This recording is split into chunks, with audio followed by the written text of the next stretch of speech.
Nous vous souhaitons la bienvenue à une toute nouvelle série de messages qui s'intitule ADN. Je suis excité, passionné. Nous aimons étudier la parole de Dieu à Nouvelle Vie. Le livre de Jacques est un livre magnifique. On va le traverser chapitre par chapitre dans les prochaines semaines, les prochains 2 mois, une série de 7 ou 8 messages. Ensemble, il va y avoir plein de ressources aussi pour vous aider. Vous allez découvrir sur nouvellevie.com-ADN. nouvellevie.com-ADN. Les 8 messages vont être là. Avec aussi une nouveauté cette année, avec cette nouvelle série. À chaque message, le message va être en ligne, mais vous allez aussi avoir accès à des questions qu'on a préparées pour vous, des questions sur le message, des questions pour vous aider à réfléchir au message, un suivi sur le message, comment est-ce qu'on peut vivre, comment on peut l'appliquer, réfléchir, aider, alimenter votre réflexion, votre application du message. Et il va y avoir du matériel à chaque semaine, matériel nouveau. Cette semaine, nous proposons une première ressource sur l'Épître de Jacques au travers d'un organisme qui s'appelle Projet Biblique, qui est un ministère extraordinaire qui réalise des vidéos animées étudiant les livres et les thèmes de la Bible dans une vidéo de 8 minutes qui va être en ligne avec la série cette semaine sur nouvellevie.com-ADN. Vous allez redécouvrir le livre de Jacques et saisir la logique reliant la conception littéraire à la structure de ce livre. Jacques y associe la sagesse de son frère, Jésus, on va voir ensemble comment Jacques est le demi-frère de Jésus, à celle du livre des Proverbes qui définit son propre message incitant à vivre une vie entièrement consacrée à Dieu. Ça va être une ressource cette semaine, mais on va l'avoir à chaque semaine sur nouvellevie.com-ADN. La semaine prochaine, on va mettre en ligne l'Épître de Jacques en audio.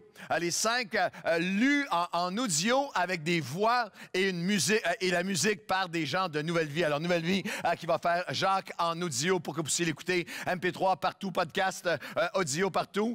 L'Épître de Jacques, on l'a appelé ADN parce que Jacques présente l'ADN, l'essence, l'authentique de la foi chrétienne, afin de reconnaître, de discerner, d'identifier et aussi identifier le vrai et pouvoir rejeter, refuser le faux. Nous allons apprendre, nous allons découvrir, nous allons nous fortifier, encourager, être motivés, être bénis, être défiés. Nous allons guérir, nous allons changer, nous allons grandir ensemble en nous appropriant l'ADN, l'essence de la vie abondante que le Seigneur avait pour nous. Discerner le vrai du faux. Il y a plusieurs années, lorsque j'avais seulement 17 ans, 17-18, j'ai donné ma vie au Seigneur et mon premier travail, une fois que je suis devenu chrétien, il y a quelqu'un qui a ouvert une porte pour moi qui m'avait permis de faire application et je suis devenu, pendant quelques temps, je travaillais dans une banque.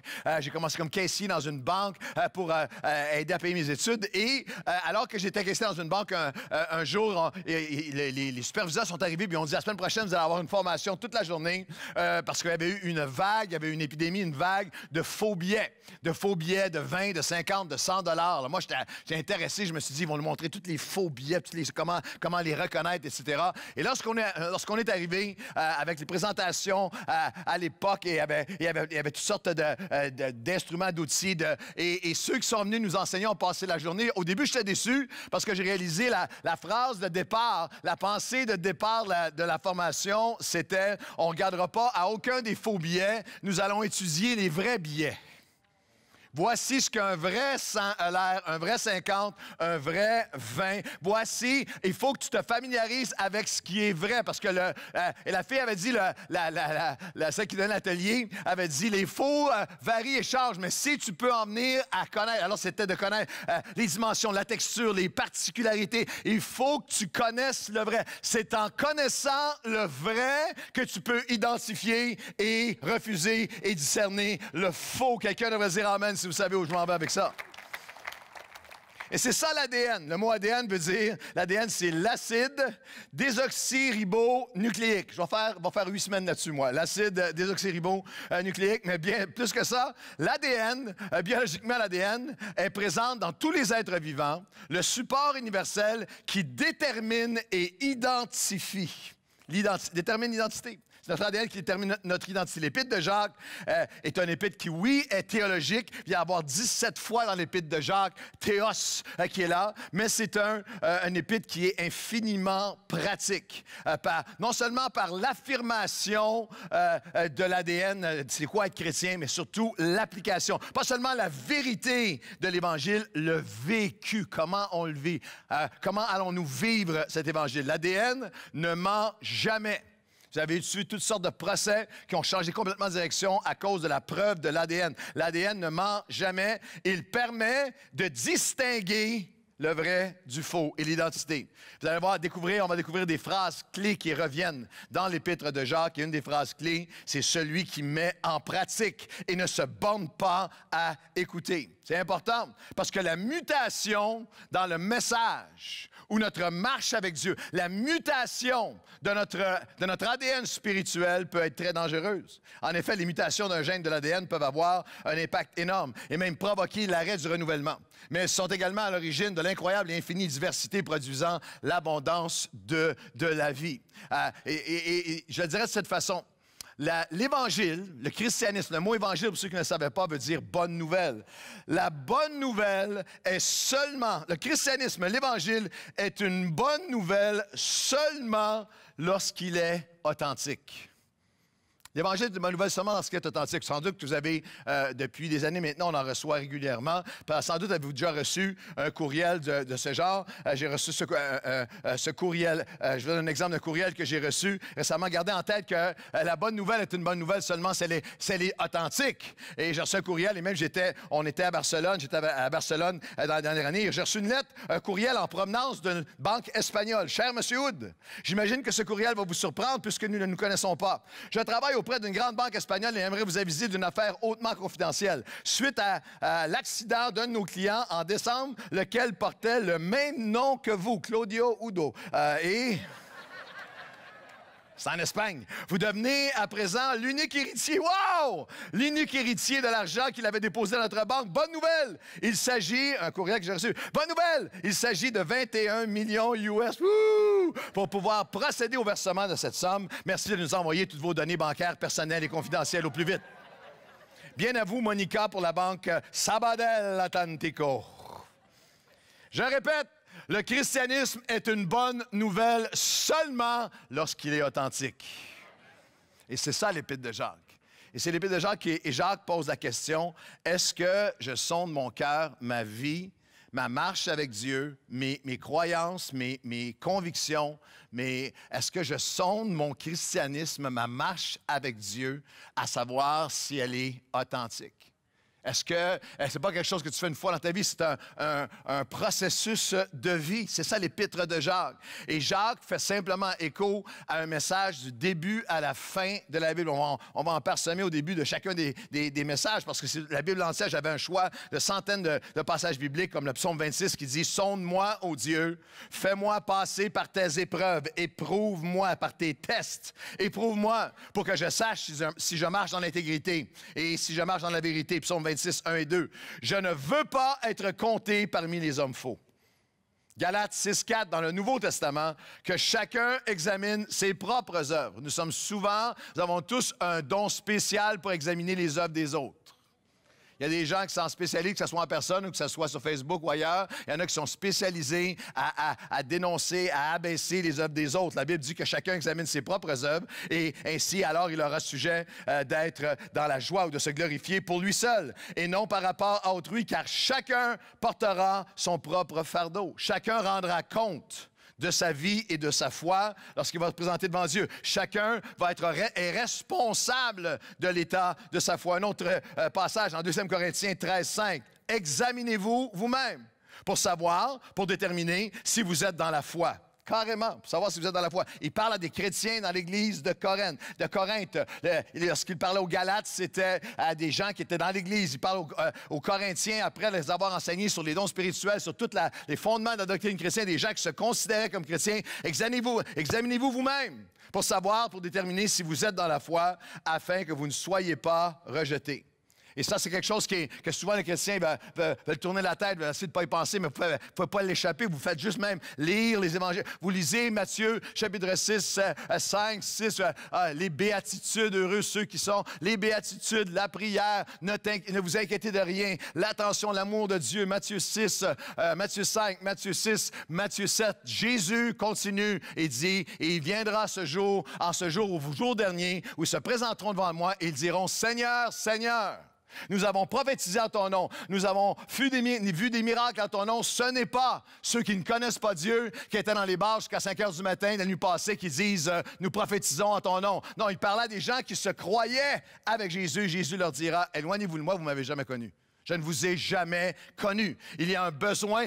Et l'Épître de Jacques, c'est au complet, c'est un test, c'est des tests de notre foi. C'est voici l'ADN, voici ce que vous devez protéger, garder, acquérir, réacquérir, vous approprier. Il termine les 2 derniers versets qui résument l'objectif spirituel par l'Esprit de Dieu de son Épître.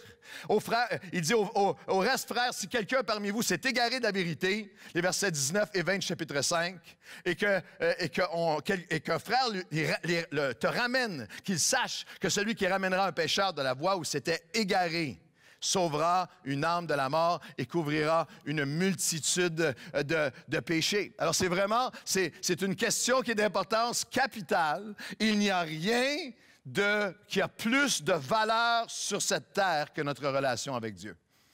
Il n'y a rien qui est plus important, il n'y a rien qui est éternel. Il n'y a rien qui est plus important que notre relation avec Dieu. L'authenticité de quelque chose de grande valeur est attestée, affirmée par un sérieux et rigoureux processus d'examen et de test. À savoir, par exemple, sur des pierres précieuses, est-ce que cette pierre-là est vraiment précieuse? Est-ce que c'est vraiment un diamant? Est-ce qu'il y a des tests pour l'affirmer et discerner le vrai du faux? Dans ma dernière année, lorsque j'étais, il y a maintenant, on parle de 1984, alors on va il y a maintenant 30 ans et plus, lorsqu'on a gradué, Pasteur Marc et moi, du collège biblique, la dernière année, on allait prêcher dans les églises les week-ends et on était étudiants de collège biblique. Et lorsque tu es étudiant de collège biblique, par essence, tu es pauvre. Si tu regardes vous allez dans le dictionnaire et vous cherchez pauvreté abjecte, personne infiniment pauvre, tu as une photo d'un étudiant de collège biblique. C'est ça qui est là. Et moi, j'étais allé prêcher dans une église un week-end. On est parti, on a fait 4 heures de route. On est allé, c'était dans la ville d'Albany, New York. Et on est allé prêcher un week-end, une retraite jeunesse, puis après ça, le dimanche. Et à la fin de la fin de semaine, petite église, mais à la fin de la fin de semaine, il y a une dame qui arrive en larmes avec son mari à côté d'elle et 2 grands garçons. Puis elle me dit, c'est tellement magnifique. Je veux tellement vous remercier. Pendant le week-end, mes 2 fils qui étaient éloignés de Dieu depuis des années sont revenus au Seigneur. Les 2 sont là. Et j'étais tellement content. Et elle avait un écrin. Et elle me remet un écrin. Puis elle dit, écoutez, je sais que les étudiants, vous avez des études à payer. Puis tout ça, ça nous fait plaisir. Je vais vous donner un cadeau. Prenez-le, gardez-le, puis que ça vous aide dans vos études et tout ça. Puis moi, j'étais comme étourdi. Ben voyons donc. Alors, merci. Et puis, je prie avec eux. Puis d'un coup, j'ouvre l'écrin. Il y avait 4 pierres, 4 diamants. Fait que là, je dis, voyons, qu'est-ce que c'est ça? Fait que là, je suis allé voir le pasteur. Je dis, pasteur, la dame m'a donné ça. Est-ce que je vous leur donne? Il a dit, non, c'est une famille qu'on connaît dans notre église. Et puis, c'est des gens moyens. Et puis, si elle t'a donné ça, prends-le, vends-les, et puis fais ce que tu veux. Et moi, j'étais dans la voiture en revenant. J'avais les yeux pleins d'étoiles. Pasteur Marc était fiancé avec Sue, qui est son épouse qui était avec nous, bien sûr. Et il n'avait pas l'argent pour y acheter une bague à ce moment-là. Puis, j'ai dit, Marc, pas de problème, je t'en donne 2. Avoir une bague avec 2 diamants, ça va être fou. Et là, alors Marc entre dans la joie aussi. Tout le monde, on est tous dans la joie. On avait assez hâte de revenir. Lorsqu'on est arrivé, retourné après ma journée du lundi, j'ai parlé à quelques-uns de mes amis, de mes diamants, Et là, on s'en va dans le quartier des diamants de Boston. Et puis, je m'en vais voir un diamantaire pour évaluer. Tellement excité. Et le monsieur, elle regarde ça, il avait son affaire. Et puis, il met une goutte, il regarde son affaire. Puis, même pas 5 secondes, il fait ouf. Je dis, ça, moi, je suis complètement. What's it worth? Ça vaut combien? Il dit, $4.95. 4,95. Moi, j'étais super déçu. Je pensais qu'il disait 495 $US. Je dis, only that? Only $495? You sure? Il dit, non. Hey, buddy. 4,95. 4,95. Il dit, c'est des zircons, puis c'est même pas des bons zircons, c'est des zircons cheap. Ah, ben.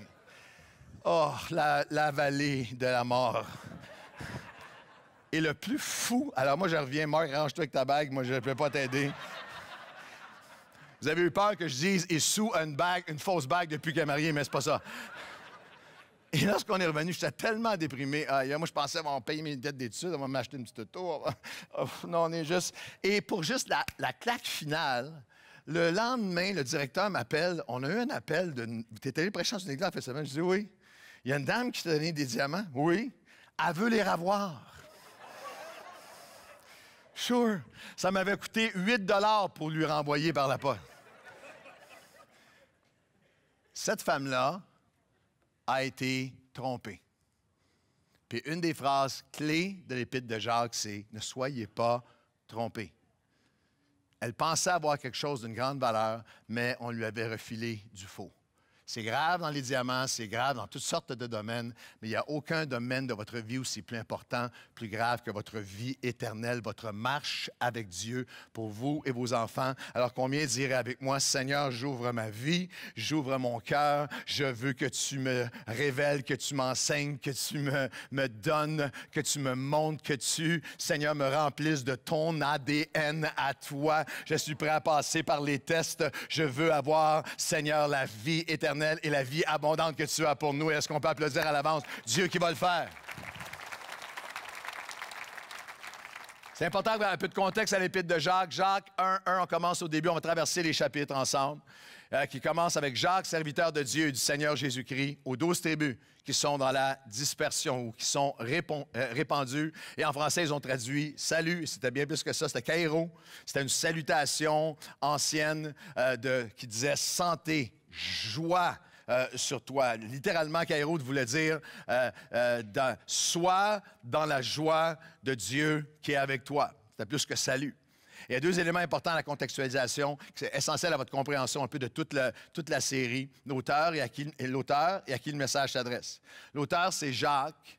Et il y a plusieurs Jacques qui sont mentionnés dans le Nouveau Testament. Il y en a 4. Et l'ensemble des théologiens considèrent Jacques, le demi-frère de Jésus, comme l'auteur de cette épître. La même mère, mais un père différent. Lorsque nous réunissons tous les versets qui nous parlent de lui, nous avons un portrait qui est fascinant. Nous savons par les évangiles que Jésus a eu plusieurs frères et plusieurs sœurs. Dans l'évangile de Marc, chapitre 6, verset 3, n'est-ce pas, les gens du village disaient, n'est-ce pas le charpentier, le fils de Marie, le frère de Jacques, de Joseph, de Jude et de Simon, et ses sœurs ne sont-elles pas ici parmi nous? Et il était pour eux une occasion de chute. Nous savons aussi que Jacques et ses frères et sœurs ne croyaient absolument pas à la divinité de Jésus, jusqu'à la résurrection.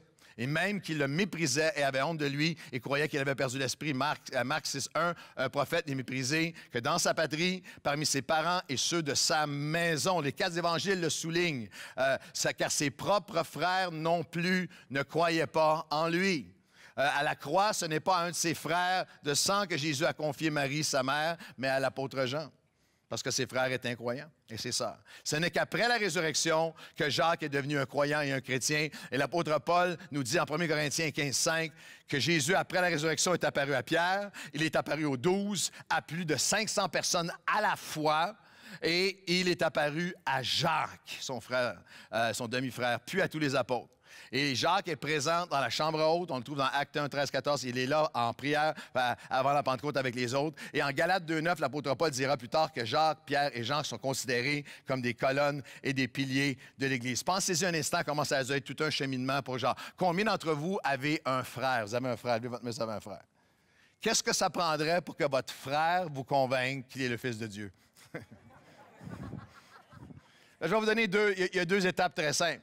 La première étape, c'est que tu dois mourir publiquement, crucifié, pas t'évanouir 2 minutes, mais torturé, crucifié, mort, percé dans le côté, asphyxié. Le soldat vient certifier la mort, mis au tombeau et enterré. Puis la deuxième étape, c'est que tu vas ressusciter, être ressuscité des morts et apparaître vivant à des centaines et à des milliers de personnes et par la suite apparaître personnellement à des hommes et à des femmes pour par la suite, par l'autorité de son nom, faire en sorte que chacun qui qui ont cru en lui, celui qui est vivant vit en eux et il change l'histoire de la planète. Comme toi, comme moi, Jacques a dû avoir une expérience personnelle avec Jésus et il n'a pas seulement son frère avec qui il a grandi, il est le Seigneur ressuscité de sa vie. C'est lui qui écrit l'épître. Nous savons que Jacques était aussi, il a cru après la résurrection dans Acte 15 au Concile de Jérusalem.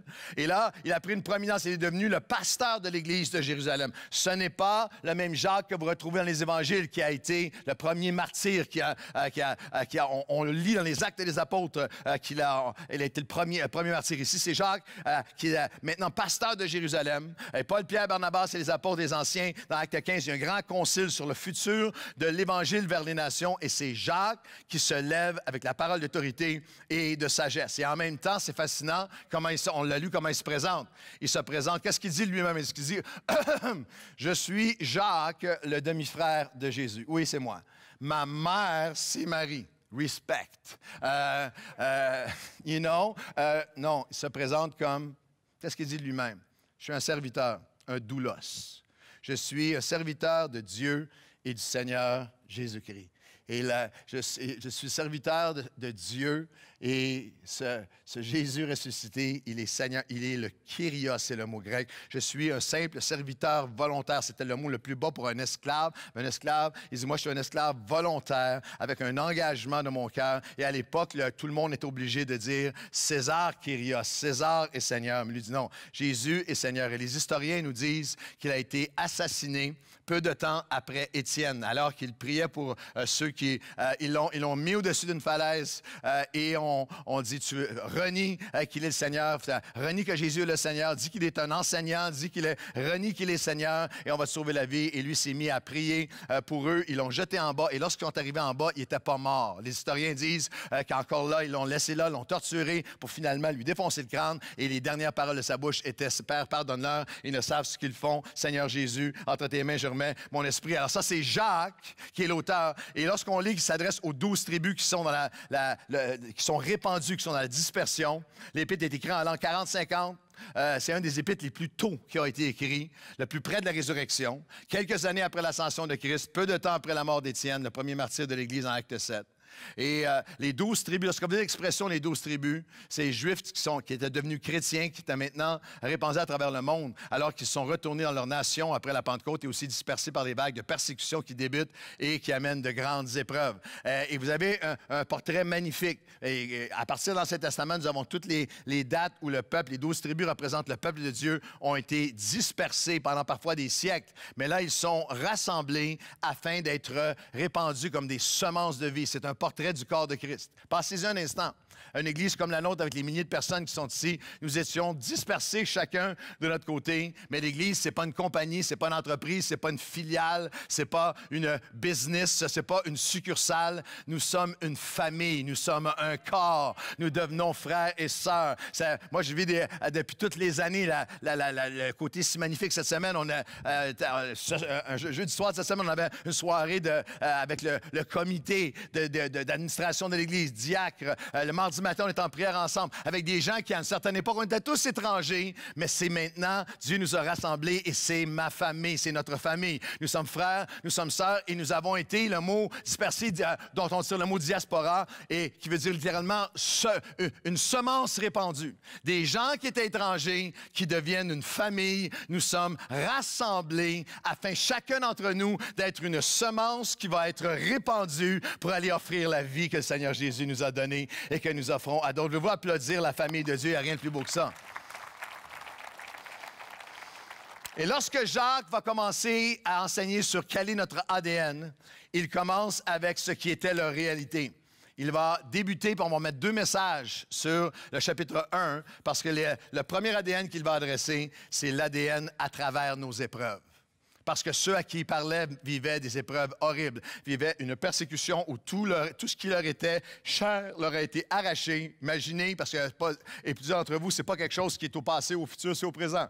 Il y a quelque chose, tout ce qui était leur sécurité leur a été arraché, tout ce qu'ils connaissaient leur a été enlevé. Ils vivaient des attaques continues, ils vivaient des épreuves continues. Et Jacques va leur donner, dans le chapitre 1, va leur donner un enseignement extraordinaire sur l'ADN du croyant à travers l'épreuve. Je commence ce matin, mais les deux messages sont tellement complémentaires. Manquez pas, c'est comme ça que la série se lance. L'Épître de Jacques, notre ADN à travers l'épreuve. Et Jacques va donner deux pensées ce matin, dans le chapitre 1. Comment tu regardes à tes épreuves et ce à qui et à quoi tu dois revenir dans tes épreuves. Deux pensées seulement ce matin. Comment tu regardes à tes épreuves. Jacques, chapitre 1 et le verset 2. Mes frères, regardez comment tu regardes à tes épreuves. Regardez comme un sujet de joie complète les diverses épreuves auxquelles vous pouvez être exposés, sachant que l'épreuve de votre foi produit la patience. Mais il faut que la patience accomplisse parfaitement son œuvre, afin que vous soyez complets, parfaits, matures et accomplis sans faillir en rien. Il commence en disant, mes frères, ça s'adresse à des croyants. Il ne dit pas si vous traversez l'épreuve, c'est lorsque vous traversez l'épreuve, quand vous allez traverser l'épreuve, alors que vous traversez l'épreuve. Il pulvérise à tout jamais une espèce de notion qui a déjà été et qui est encore dans certains cercles promulguée, qu'à partir du moment où tu deviens chrétien, tu deviens maintenant exempté de toute forme d'épreuve, que tous ceux qui sont chrétiens depuis plus que 5 minutes et qui savent que ce n'est pas la réalité disent « Amen ». Non, vous allez traverser les épreuves. C'est certain que tu vas le traverser. L'ADN du chrétien n'est pas différent parce qu'il nie la réalité des épreuves. La différence est comment il regarde à ces épreuves. Ce n'est pas, je ne vis pas dans le déni, je vois avec une dimension différente, une autre dimension dans mes épreuves. Les diverses épreuves de la foi auxquelles vous étiez exposés. Péripito, qui est le mot qui est là, un mot entier, presque le mot précipice, c'est comme jeter en bas, j'ai été attaqué des épreuves dans lesquelles je suis tombé. Le mot représente une attaque, représente une souffrance. Jacques, notre ADN, Jacques dit dans les épreuves, notre ADN n'est pas que je me réjouis, parce qu'on va développer ce passage-là qui est dur à avaler lorsqu'il dit regardez vos épreuves comme un sujet de joie complète. Se réjouir, l'ADN du chrétien, je ne me réjouis pas du fait que je vis une épreuve, mais de la foi, des forces et de la faveur de Dieu que je vais découvrir dans mon épreuve.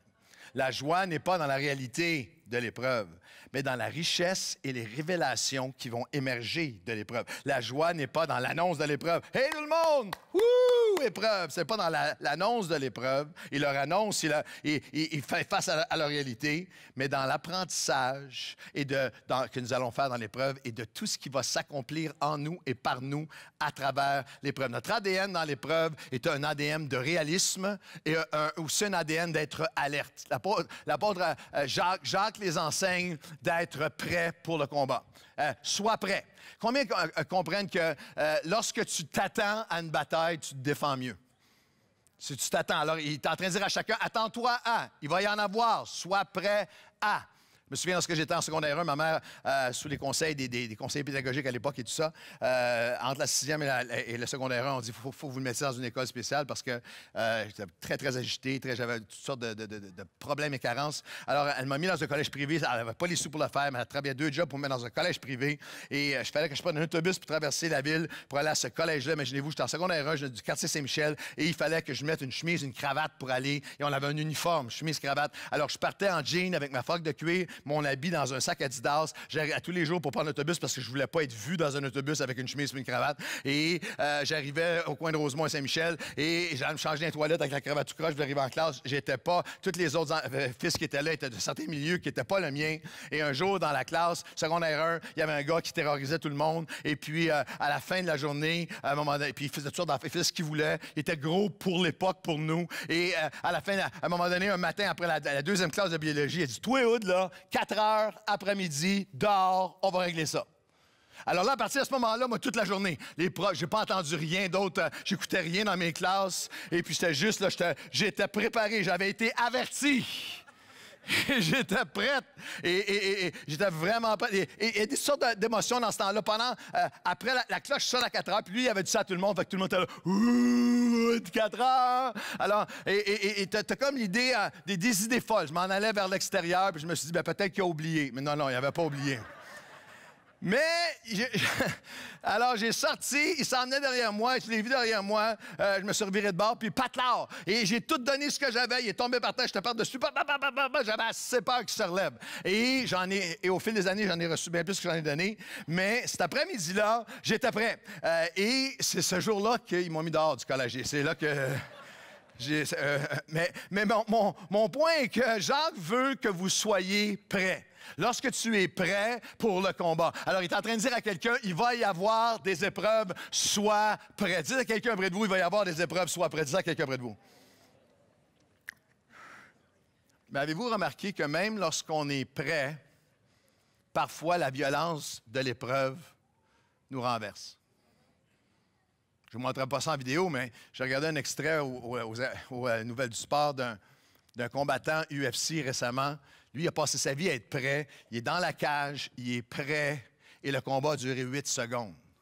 L'autre a sauté, et si vous pouvez imaginer ça, il a donné un coup de genou au visage. Il est là, il est prêt, puis il se retrouve par terre, out. Il arrive des fois dans nos vies, et c'est ce qui se passait avec les gens à l'époque, les gens à qui Jacques s'adressait, où même si tu es prêt comme chrétien, j'ai un sens que je sais qu'il va y avoir des épreuves, la violence de ce qui me frappe m'a juste renversé en ce moment. La violence d'un divorce, la violence d'une maladie, d'un diagnostic, la violence d'un deuil, d'un être perdu, la violence d'une faillite, la violence d'une trahison, la violence d'une perte de contrôle dans ta propre vie ou de tes enfants ou de quelqu'un que tu aimes. La violence est juste, je suis comme le combattant qui est là, je sais que je suis dans un combat, mais la violence de ce qui m'a frappé est tellement, tellement grande. Et Jacques nous donne quelques conseils tellement importants. Lorsque tu traverses l'épreuve, comment tu la regardes va tout changer. Comment tu regardes ton épreuve. Le regard va déterminer le résultat. Comment tu regardes va déterminer tes réactions, tes réflexions, ce que tu vas réaliser, ce que tu vas, ton niveau de résistance, de résilience à Dieu. Ça va aussi déterminer les résultats, ce que tu vas arriver à réussir à sortir de cette épreuve-là. Je dirais de cette façon, comment tu regardes l'épreuve va déterminer si tu vas reculer ou si tu va être recul ou réussite. Comment je regarde mon épreuve va déterminer ce que je vais en retirer. Et après toutes ces années de pastorat, je peux vous dire qu'il y a des gens qui ne regardent pas, n'apprennent pas répètent toujours les mêmes patterns, passent une épreuve, finissent par s'en sortir souvent. Juste la grâce, la bonté de Dieu, la vie, ils en sortent pour retomber dedans parce qu'ils n'ont jamais appris à regarder, n'ont jamais appris à recevoir ce que Dieu voulait te donner. Il y a des mots dans le texte qu'on a lu que l'épreuve va produire, l'épreuve va accomplir, l'épreuve va développer. Et Jacques nous donne 2 conseils magnifiques de 2000 ans jusqu'à aujourd'hui. Et là, comment tu regardes tes épreuves? Et la première, c'est regarde à tes épreuves sans comparaison. Compare-toi pas à qui que ce soit. Chapitre 1, et le verset 8 et 9, il fait une comparaison, fait un contraste. Que le frère de condition humble se glorifie de son élévation, que le riche, au contraire, se glorifie de son humiliation, car il passera comme la fleur de l'herbe. Le soleil s'est levé avec sa chaleur ardente et a desséché l'herbe. Sa fleur est tombée. La beauté de son aspect a disparu. Que le riche se flétrira. Ainsi, le riche se flétrira dans ses entreprises. Il fait une comparaison. Il y a quelqu'un qui est là, qui est humble, qui pense qu'il lui manque tellement de choses, et qui se compare et regarde autour de lui, puis dit, lui, comparé à elle, comparé à lui, comparé à hier, comparé à ce que je pensais, je suis tellement pauvre, mais il ne réalise pas comment Dieu s'apprête à l'élever. Il y a quelqu'un qui entend ma voix qui dit, ça vaut-tu même la peine de suivre Dieu? Je fais tout ça pour rien. Regarde que lui, comment il va, regarde lui, comment il va, regarde lui, comment il va. Moi, je suis tellement, regarde comment est-ce que moi, je suis pauvre, qu'est-ce que je vis actuellement, comment est-ce que, en comparaison avec, il me manque, et Dieu est en train de te dire, t'as pas d'idée ce que je vais élever en toi. Tu n'as pas d'idée ce que je suis en train de préparer en toi. Tu n'as pas d'idée ce qui va émerger, ce qui va surgir, ce qui va se développer. Quelqu'un devrait dire amen. Il y a quelqu'un qui est dans le besoin, qui regarde à d'autres, puis comparé à lui, je ne suis. Et il y a l'autre aspect. Il y a quelqu'un qui peut paraître riche qui est là, qui peut être confiant. Il y a quelqu'un qui paraît tout avoir. et qui n'a aucune idée à quel point il ne peut pas dépendre des choses extérieures, du regard extérieur, des choses qui sont matérielles, des entreprises humaines, pour prendre le texte, qui sont fragiles, qui peuvent se flétrir. Dans le jeu des comparaisons, on se compare parfois et on se culpabilise. Comment, je suis tellement le pire. On se compare pour se consoler. Je suis moins pire qu'eux. On se compare par orgueil, on se compare par arrogance, on se compare avec envie, on se compare avec colère, on se compare avec apitoiement, avec jalousie, avec abaissement de soi ou de l'autre. On se compare et ça nous pousse vers le découragement, ça nous pousse vers toutes sortes de tentations et d'abandon.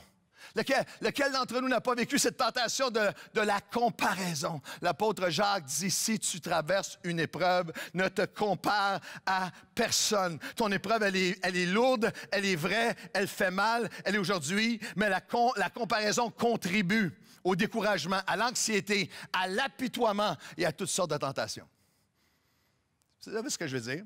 Il y a une journée, tu es en congé, tu traverses ton épreuve, tu es en journée de congé, moi je ne sors pas aujourd'hui, tempête de neige dehors, tu t'es tapé une série complète de 12 épisodes d'une série qui est lourde, qui est mortelle sur Netflix. Et entre deux, je suis en pyjama aujourd'hui, tu as mangé du junk toute la journée. Regardez-moi pas comme ça, je sais que vous le faites. Tu as mangé du junk toute la journée et tout d'un coup, tu sors ton téléphone, tu prends ton téléphone et là, tu te mets à regarder, puis tu t'en vas sur Facebook, tu t'en vas sur Instagram. Tout le monde va mieux que moi. Son mariage est mieux. Coudonc, tout le monde est beau. Leur mariage est mieux, leur voyage est mieux, leur finance est mieux, leurs relations sont mieux. Tout le monde est parfait. Tout le monde est extraordinaire. Y a-tu juste moi ici qui traverse un... Seigneur, t'es où? Y a-tu juste moi qui passe à travers ça? L'apôtre Jacques a dit, ne te compare pas 2000 ans avant la génération Instagram. Est-ce que vous savez qu'il y a maintenant une accumulation d'études sérieuses sur le phénomène de nocif, de contribution à tout ce qui est problème émotionnel, relié au jeu des comparaisons? Il y a toutes sortes d'études, j'en nomme deux.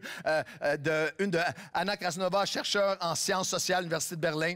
Chaque photo postée par un ami ou une amie est reçue comme des évidences explicites d'un bonheur, d'une richesse, d'un succès que nous n'avons pas. Une photo a le pouvoir de provoquer immédiatement une comparaison sociale et déclencher des sentiments d'envie, de frustration, de blâme, d'apitoiement et même de sentiments d'infériorité. Pour compenser, la personne envieuse va alors publier des photos d'elle, encore plus impressionnantes, mais encore plus loin de sa réalité, enclenchant un cycle sans fin de spirale infernale de comparaison. Une dernière, l'impact des réseaux sociaux sur la santé mentale, une étude britannique menée en 2017 par le Royal Society of Public Health, très sérieux.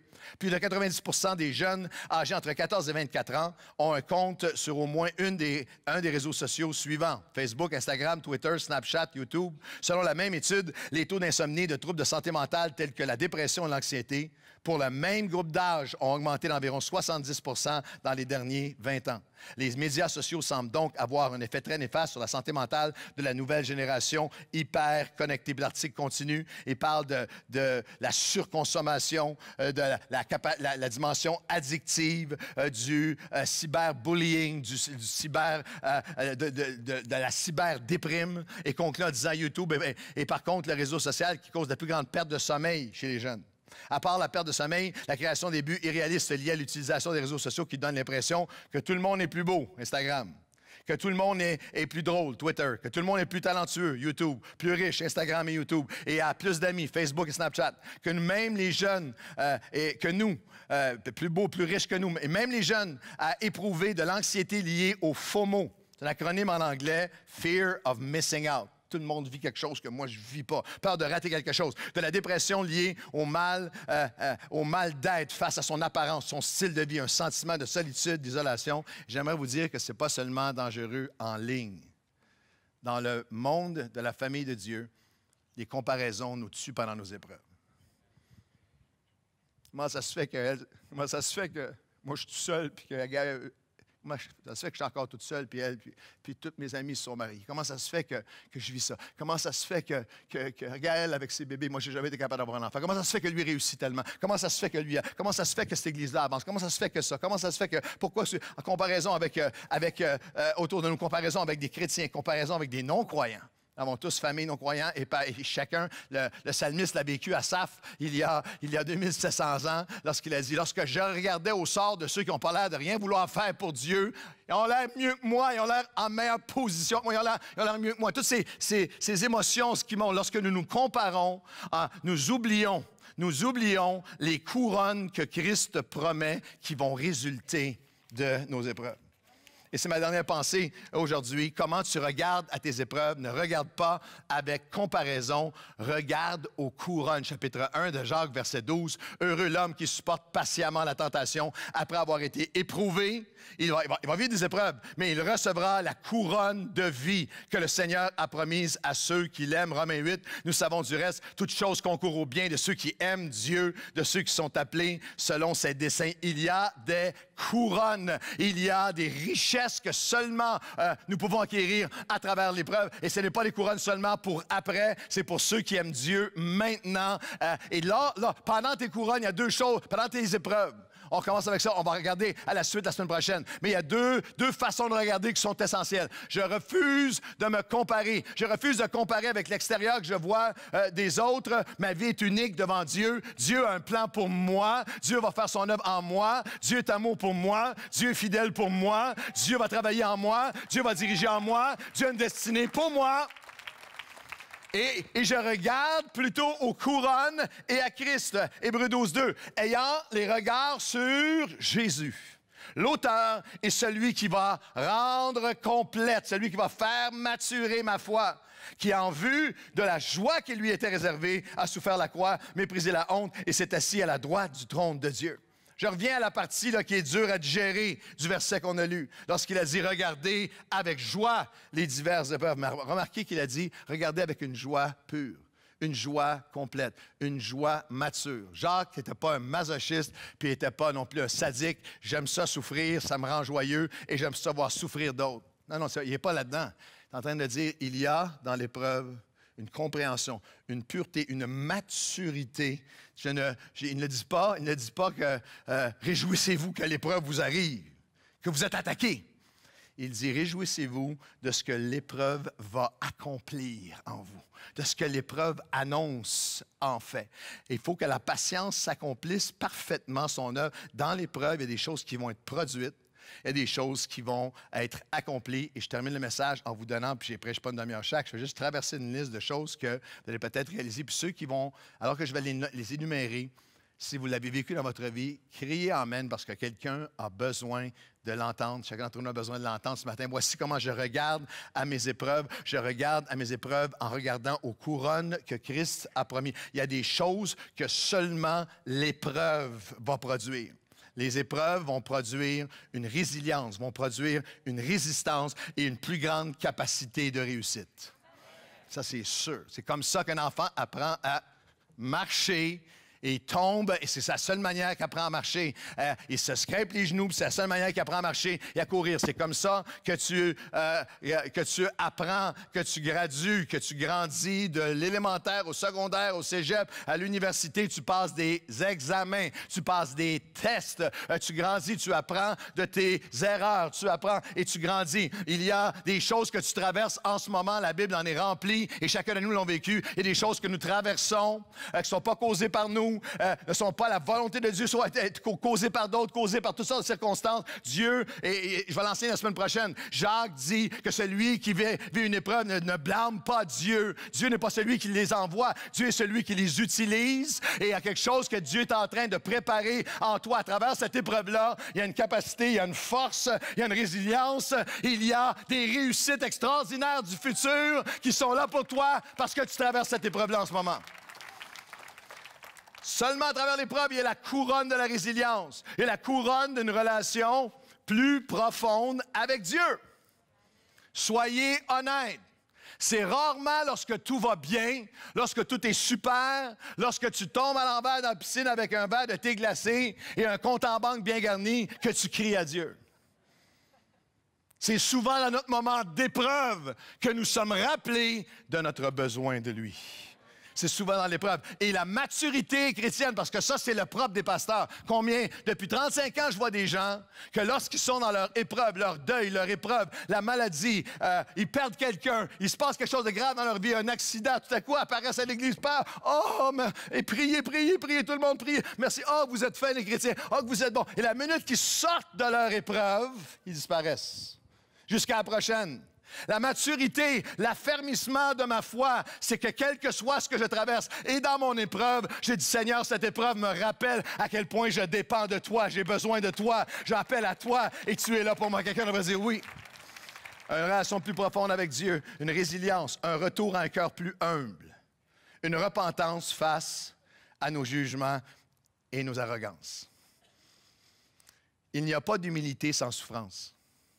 C'est dans l'humilité, c'est dans la souffrance, c'est dans les épreuves qu'on développe une humilité. C'est lorsque tu le traverses toi-même que tu arrêtes de juger les autres qui le vivent. Lorsque j'étais jeune évangéliste, pendant 5 ans, j'ai voyagé dans les églises et j'habitais toujours très rarement à l'hôtel, j'étais toujours chez des familles chrétiennes et je n'étais pas marié et je n'avais pas d'enfants. Et je m'assoyais à table et je regardais les enfants des pasteurs et je disais rien, je souriais. Je disais rien. J'essayais d'être fin avec les petits gars et les petites filles. Et j'essayais d'être gentil puis d'être un bon invité. Mais dans ma tête, je me disais, mais que je sois parent, là. Pic, pic, pic, pic. Ça va être clair, ça va être comme ça. J'accepterai. Combien ont déjà eu des pensées comme ça? Et combien, après avoir été parents, avaient été remplis d'humilité? Ah, dites amen, les parents.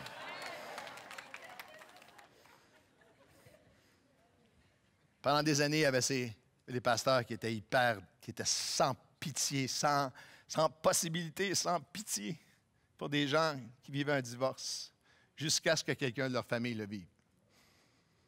Une des choses que l'épreuve nous fait faire, c'est qu'elle nous amène à une plus grande humilité.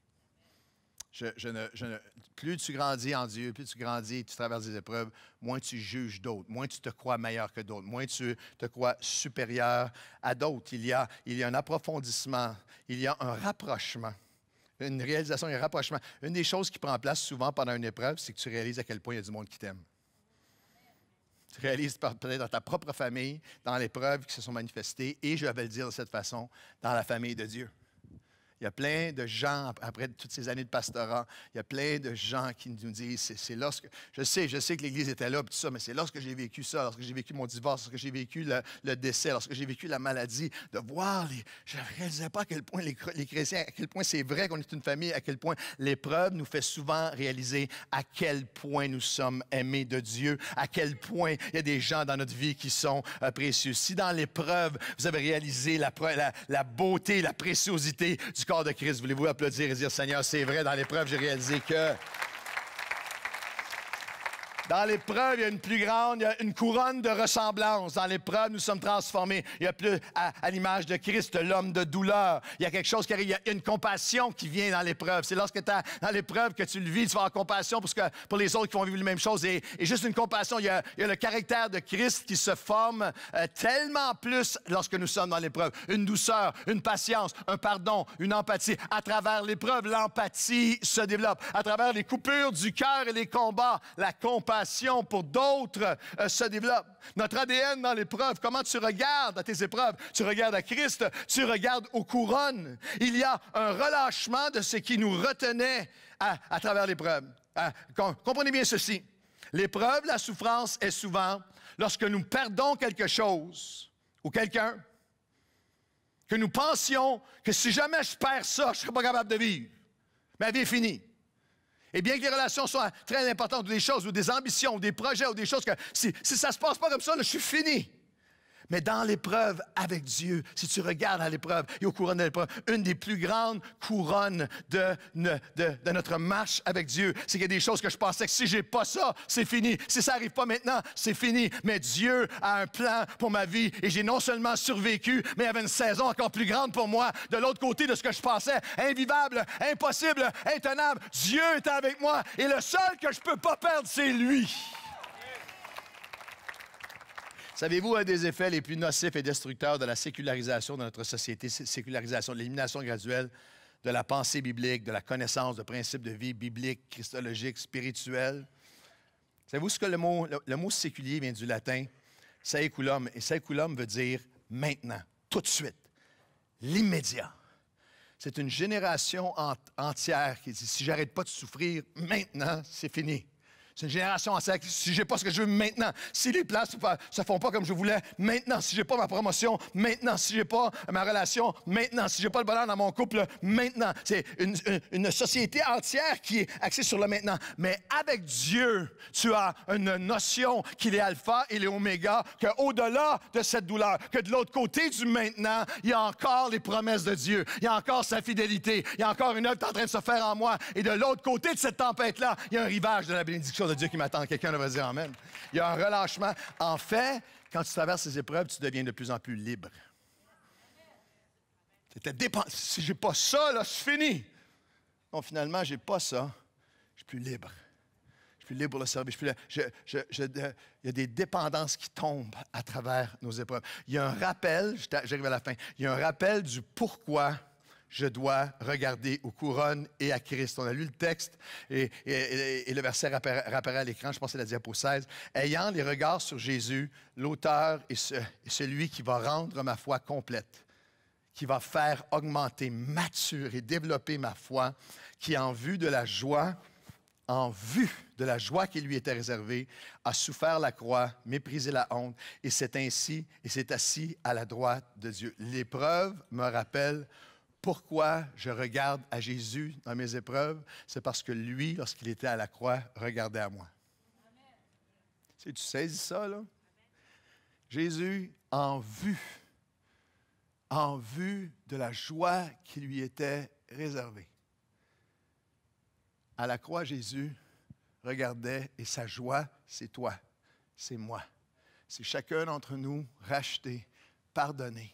Chacun d'entre nous qui le reçoive dans nos vies, chacun d'entre nous réconcilié avec lui, chacun d'entre nous porté par lui, chacun d'entre nous avec son œuvre qui se fait à travers nous pour accomplir tout ce qui est à travers toutes nos épreuves. Je regarde à Jésus pendant mes épreuves parce que lui n'a jamais arrêté de regarder à moi. J'ai une joie qui est au-delà de ce que je vis pendant mes épreuves parce que sa joie à lui, dans son épreuve à la croix, était de mourir et de ressusciter pour moi, de mourir et de ressusciter pour toi, pour accomplir ses œuvres en moi et jamais il ne me laissera, jamais il ne m'abandonnera. Il n'y a pas...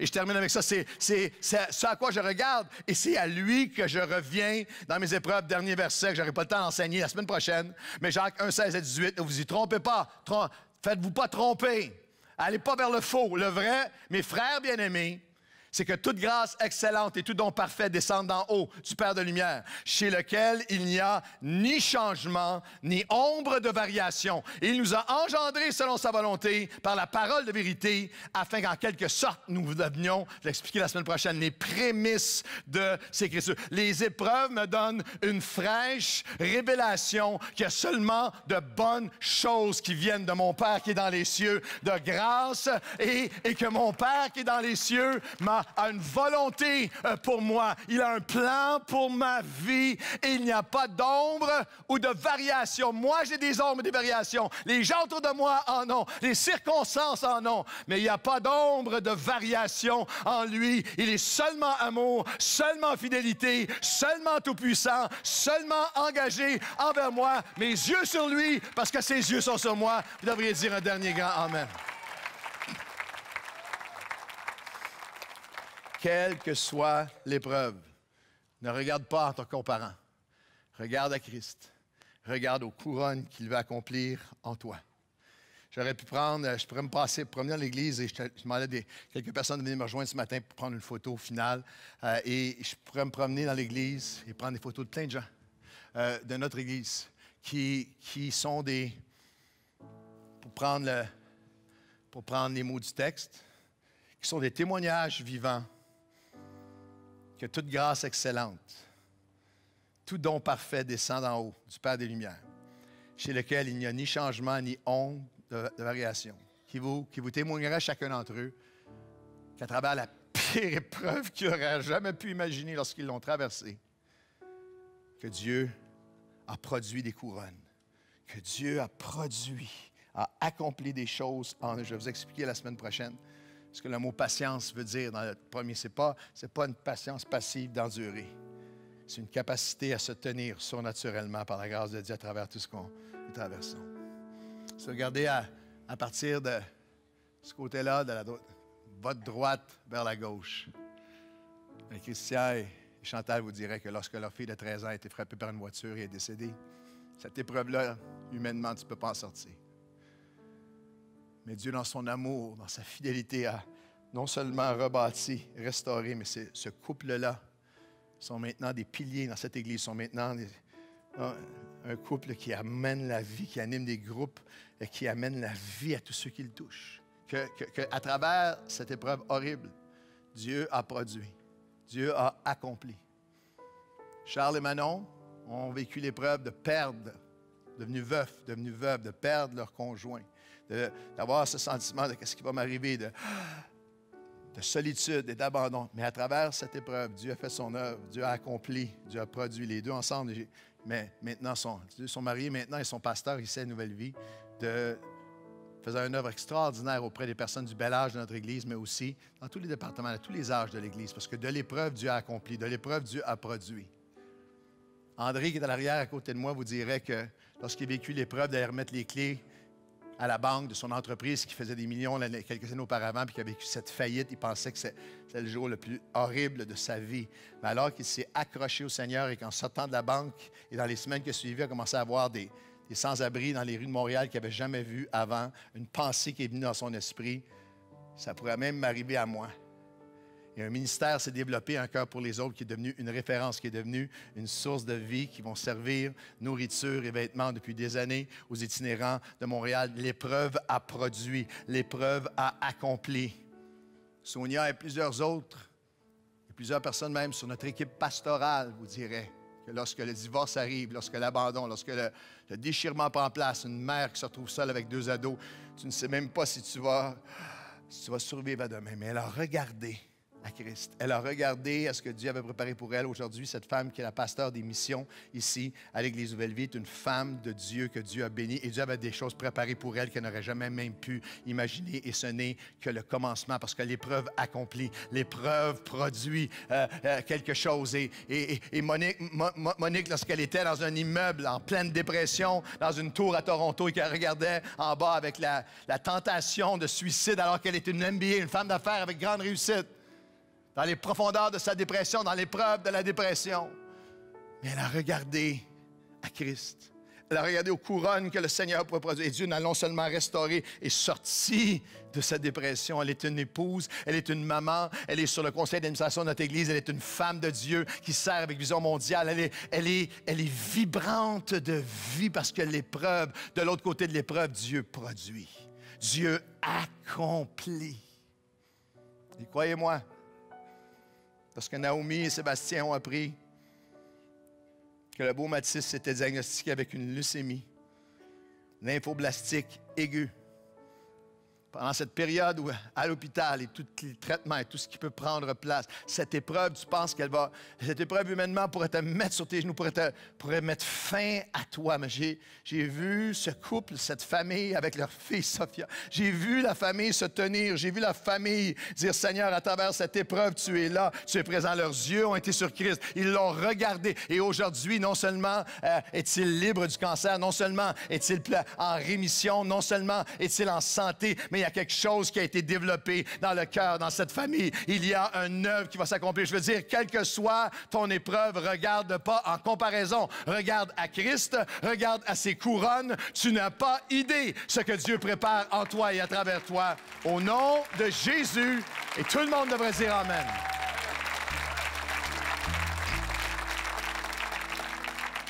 Alors voici l'appel ce matin. Penchez la tête avec moi. Si vous êtes ici ce matin,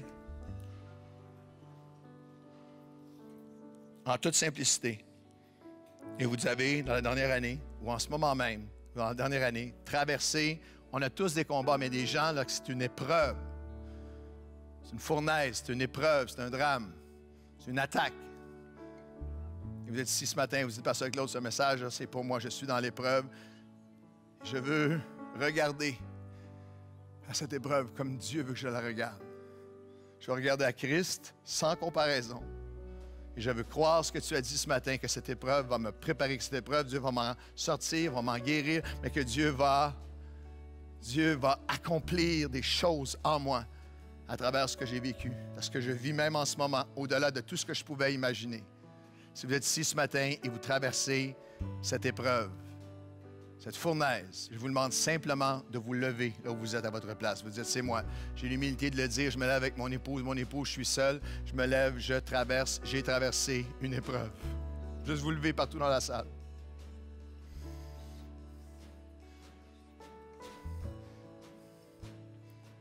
Levez-vous là où vous êtes.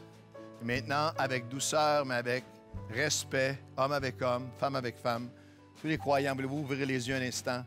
Et voulez-vous vous lever? Et pour chaque personne qui est debout, des hommes qui se déplacent, des femmes, juste placer une main respectueuse sur l'épaule. Nous allons prier les uns pour les autres. Nous allons faire notre déclaration de foi ce matin. J'ai cet espoir comme une ancre pour mon âme. Et alors que nous chantons mon espoir, et mon espoir est à la croix, j'aimerais que vous puissiez être en prière. On chante ensemble. Mais maintenant, vous-même, Seigneur, je veux regarder à l'épreuve. Je n'avais jamais pensé, jamais entendu ça avant. Mais je veux regarder à l'épreuve comme toi, tu veux que j'y regarde. Et ce matin, au nom de Jésus, je m'offre à toi et je fais ma déclaration de foi. J'ai cet espoir comme une ancre pour mon âme.